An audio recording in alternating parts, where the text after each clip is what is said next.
اور انتقاماً ہمارے علاقوں پر یلغار اور ترکناز کرنا شروع کر دی ہے۔ اس لیے سلطان نے فیصلہ کیا ہے کہ سنیترا کو ہر صورت میں فتح کر کے اپنی مملکت میں شامل کرنا چاہیے۔ اسی بنا پر کل صبح ہم تینوں بھائی اس لشکر کے ساتھ کوچ کر جائیں گے۔ عبدہ مسکرا دی، کہنے لگی، میرے بچوں، میرا اللہ تمہیں ہر محاذ، ہر مہم پر کامیاب اور کامران رکھے۔ ذرا یہ سامنے مرسینہ اور مشال کو دیکھو، یہ دونوں رو رہی ہیں۔ ان دونوں کو اپنی خوابگاہ میں لے جاؤ اور ان کو تسلی دو کہ ان دونوں نے اس واقعہ کو بہت محسوس کیا ہے۔ اس کے بعد سب بیٹھ کر کھانا کھاتے ہیں، پھر تم اپنے کوچ کی تیاری بھی سونے سے پہلے کر لینا۔ پھر عبدہ نے مرسینہ اور مشال کی طرف دیکھا اور انہیں مخاطب کر کے کہنے لگی، میری بچیوں، جو کچھ ہوا غلط فہمی میں ہوا، اب تم اپنے کمرے میں جاؤ۔ مشال اور مرسینہ دونوں حرکت میں آئیں، دونوں اپنی خوابگاہ کی طرف چلی گئی تھیں۔ ان کے جانے کے بعد عبدہ نے مجدد الدین کو مخاطب کیا، اب جاؤ تم ان کو تسلی اور ڈھارس دو، یہ سب کچھ تمہاری غلطی کی وجہ سے ہوا ہے۔ مجدد الدین مسکرایا، پھر بھی خوابگاہ کی طرف ہو لیا تھا۔ مجدد الدین جب کمرے میں داخل ہوا تو دیکھا مرسینہ اور مشال کمرے کے وسط میں چپ چاپ کھڑی اپنی گردن جھکائے افسوداس اور افسردہ تھی۔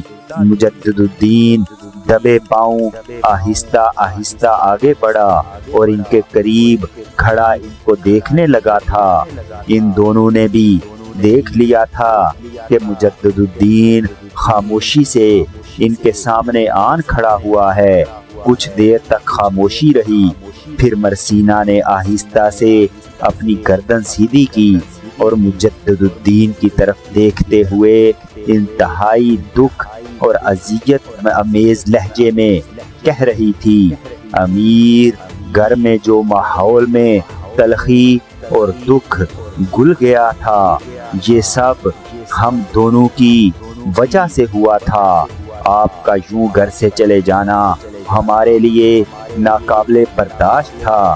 ہم دونوں آپ سے وعدہ کرتی ہیں کہ ہم دونوں آئندہ کبھی گھر میں اس طرح شور و غوغا نہیں کریں گی، اور جو کچھ ہوا مجھے امید ہے کہ آپ مجھے اور مشال کو معاف کر دیں گے۔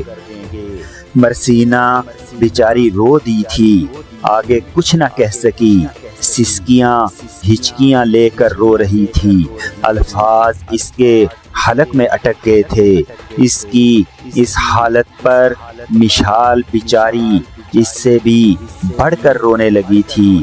کچھ دیر خاموشی رہی، پھر مجدد الدین مسکراتے ہوئے کچھ دیر ان کی طرف دیکھتا رہا، پھر مجدد الدین بڑے پیارے انداز میں ان دونوں کو مخاطب کر کے کہنے لگا، یہ سب میری غلطی اور کوتاہی کی وجہ سے ہوا ہے۔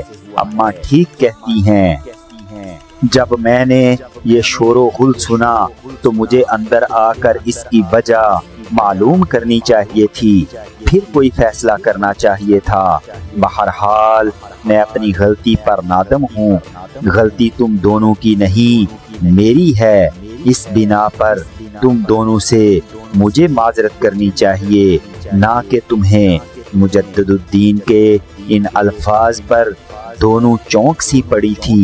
احتجاجی سے انداز میں دونوں مجدد الدین کی طرف دیکھنے لگی تھی۔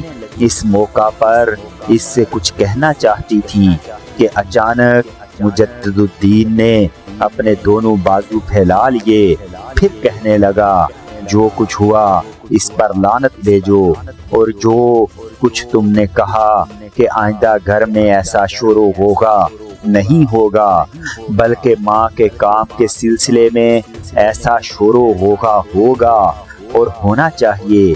مجدد الدین کے ان الفاظ پر مرسینا اور مشال کے لبوں پر مسکراہٹ بکھر گئی تھی۔